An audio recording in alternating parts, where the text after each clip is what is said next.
আবারও ছোট পর্দায় কামব্যাক করতে চলেছে অভিনেত্রী দিতিপ্রিয়া রয়। তার বিপরীতে কাকে দেখা যাবে জানেন? বিস্তারিত জানতে ভিডিওটি শেষ পর্যন্ত দেখুন। ২ বছর আগে শেষ হয়েছে রানী রাসমণি ধারাবাহিকটি। এই ধারাবাহিকে রানীমার চরিত্রে অভিনয় করে দিতিপ্রিয়া রয় তুমুল জনপ্রিয়তা পেয়েছিল। এরপর অভিনেত্রীকে আর ছোট পর্দায় দেখা যায়নি। একের পর এক ওয়েব সিরিজে অভিনয় করেছে, আর টলিউডের সিনেমাতেও কয়েকটা ছবিতে অভিনয় করেছে এই অভিনেত্রী।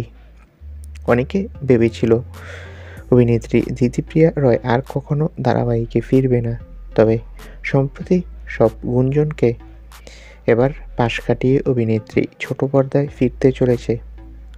পরিচালক সুশান্ত দাসের টেন্টের অধীনে নতুন সিরিয়ালে ফিরতে চলেছে এই অভিনেত্রী। সূত্রের খবর অনুযায়ী অভিনেতা নীল ভট্টাচার্যের কাছেও প্রস্তাব গিয়েছে নতুন ধারাবাহিকটির জন্য। বোধন ধারাবাহিকে নীলকে সিলেক্ট করা হলো। চ্যানেল কর্তৃপক্ষ সরাসরি নাকচ করে দেয় নীলের নতুন ধারাবাহিকটির জন্য। চ্যানেল কর্তৃপক্ষ জানায়, সম্প্রতি বাংলা মিডিয়াম শেষ হওয়ার কারণে নীলের নতুন ধারাবাহিক আনতে আগ্রহী নয় স্টার জলসা চ্যানেল কর্তৃপক্ষ।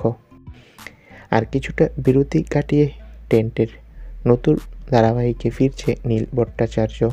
সূত্রের খবর অনুযায়ী রানী রাসমণির নায়িকা দিতিপ্রিয়া রয়ের নায়ক হতে চলেছে অভিনেতা নীল ভট্টাচার্য নতুন ধারাবাহিকে।